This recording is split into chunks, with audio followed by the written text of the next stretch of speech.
I'm gonna give you guys a roadmap for what we're gonna do today, and then we'll just start getting after it.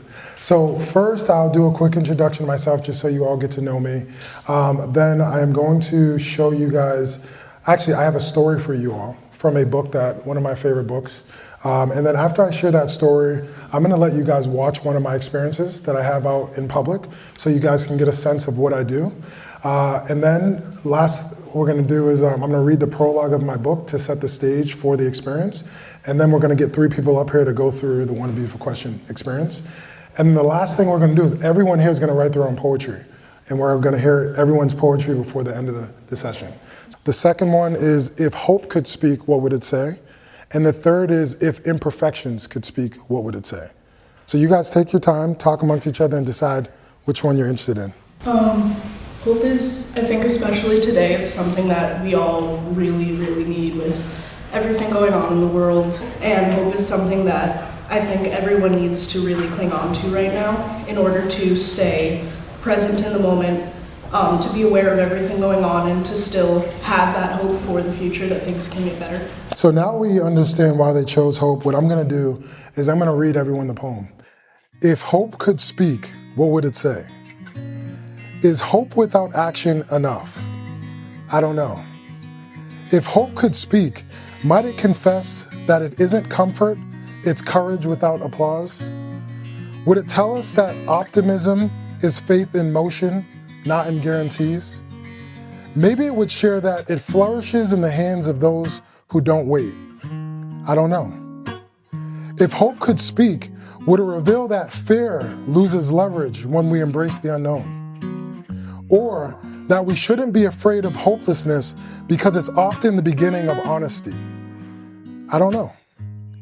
But I imagine if hope could speak, it might share. When change is handed to the future, nothing moves today. What's your initial reaction to the poem? I think that was absolutely beautiful. You're an incredibly talented writer. It was also very inspiring. I especially like the part where you said, is hope without action, or, sorry, what was that line? Is hope without action enough? Is hope without action enough? That felt so incredibly powerful. It hit right here. It's really important to not only have hope, but it's also important to not sit back and think, well, if I'm hopeful that it'll get better, it'll get better. Sometimes you have to put the work in for hope to work. Okay, thank you. And we'll pass the mic. I'll move Hope just a little bit towards you, right there. Hello, Hope. If hope could speak, what would it say? I think hope to me would say to be present, and that there's always a silver lining. No matter what it is going on, there's always going to be something that can be pulled from it, like a lesson, or something good will happen because you have to take those steps prior to reach those end goals. So really being present, taking your time, and just sitting with the uncomfortable and being okay with that. Where does your perspective come from? I've had a lot of injuries and surgeries in the past, so I feel like a lot of my mindset has come from being an athlete and having to take time away from sport.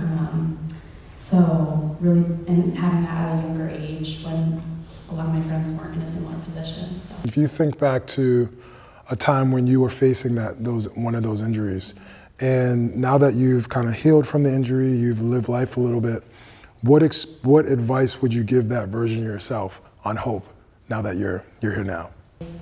That any small step is, you're taking one more step towards your goal, and your goals are different from anyone else's.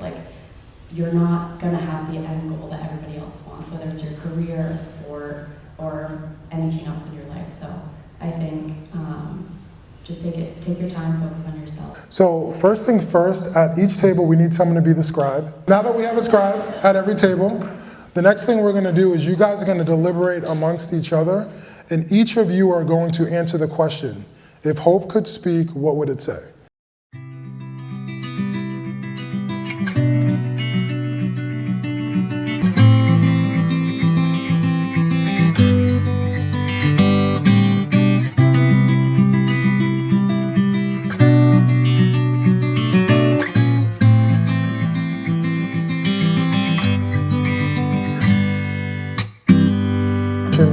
But now we have to get back to the scheduled programming because Gail told me that we have to stay on schedule. All right, did everyone feel good having that exercise? It's good. I think one thing to call out that's really special about what's happening here, and Gil called this out, is that you have students, you have staff, you have faculty, and you guys are all deliberating on this universal topic. And I think that's one of the best ways to bring a community together, is you bring everyone into the same room and have a conversation. So now what we're gonna do, this is the best part. We're gonna go table to table, and we'll have someone who's gonna read what you guys have written, and everyone's gonna get a chance to see a piece of each other through these poems. If hope could speak, what would it say? Be still and know that I am God and I am in control. I'm here, even though sometimes it doesn't feel like I'm here. Sometimes I'm hiding. I will come. Hope shows itself all the time. I believe in you. You can do it. You can't live without hope. If hope could speak, hope would say, you're okay, everything will be fine. Even through darkness, there will always be a light. Be a reminder of good. Hope would say, be present and persevere. Hope would say, cling on to me. Make sure I'm the last thing you let go of. Awesome. Thank you all so much. One thing I do recommend is everyone take a picture of that poem so you guys can save it, you guys can remember this day, and also when you need hope, you have something that you can go and read. What was your experience? It was surreal, honestly.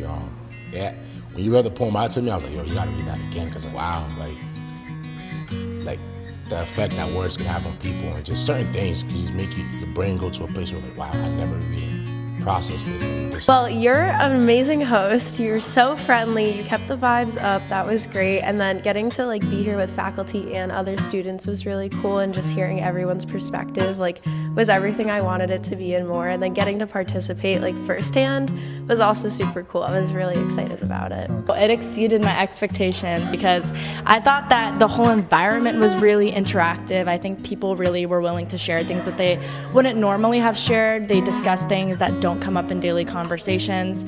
So I think that the whole intimate environment really is what sold this for me. What is one thing that you're walking away with that you didn't come with? I came in with, I'm a very time anxious person, so I came in very time anxious in general, and then when we had the discussion and we were talking about what time would say to us, and it got me thinking about how there's no actual deadlines, so I'm hoping this is going to help with that anxiety actually. Something that I'm leaving here that I didn't come with would probably be, honestly, more hope.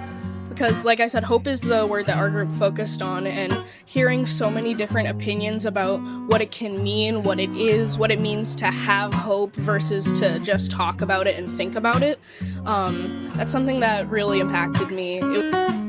Probably just this newfound enjoyment for open dialogue. I want to go talk to more people and ask them questions, deeper questions about their lives, and see their perspectives on certain things. I would say the power of conversation to a point where it's deep thinking. I think the deep thinking is what we lack a lot in society. Everything is very surface level.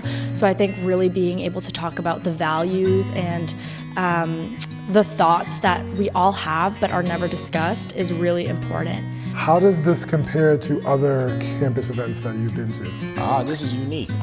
Not many events kind of make you question things. Usually events come with a script. Not many events kind of make the people the product, Other people come with their own products, whatever it's passing down knowledge on something or a career experience, but this one kind of, we were the product. We kind of had to dig deep into ourselves, and I feel like it's just more personable, honestly. It's more of a need than a want. I feel like a lot of events are fun things to build community, but this is a need to build community. This kind of puts the building in motion. I feel like this one was very personalized, where a lot of them can be wide scale, and you don't really feel as much of a one-on-one connection with the speaker or the people in the room with you. I liked how collaborative this was. I'm an orientation leader here, so collaboration and meeting new people is a big thing that we strive for and love to do. So it was really nice to get to do that in a non-orientation environment where we just got to talk to each other. I think what separates this, it is a lot more tailored to what people need and what people want. I think that him being so invested into what we have to say, and it was very interactive. We were talking, we were writing, we were doing, so it had all of those elements tailored into 1 hour, which is crazy to do, to get people to talk about deep topics and to write about them and to create, which I think was really powerful. Would you recommend other universities take on this experience? Yes, absolutely. I think that this really brings you like a certain level of self-awareness that I think sometimes when you're like in college, it can really like you can take away that self-awareness in a way because you're so focused on like, I have an assignment, I have a project, I have to get to class, I have to get to this, I have to get to that. And it like removes like your ability to settle down and like look at yourself and like how your emotions are speaking to you. And so I think just like experiencing that in this environment, like I'll definitely apply this in my life, like in other situations. Most definitely. This is a conversation that it's deeper than education, you know what I mean? Like you can get all the experience in the field, learn about people's path, but at the end of the day, investing into yourself is the best investment you can make. I would recommend this to other colleges and universities. I'd also recommend it to high schools. I think my high school would have very much benefit from this. I think high school me also would have benefited from this. I would 1,000% recommend this to other schools. I think you're missing out if you don't take this opportunity to really enhance the dialogue at your school, to enhance the communication, the connection, the community. It has all of it.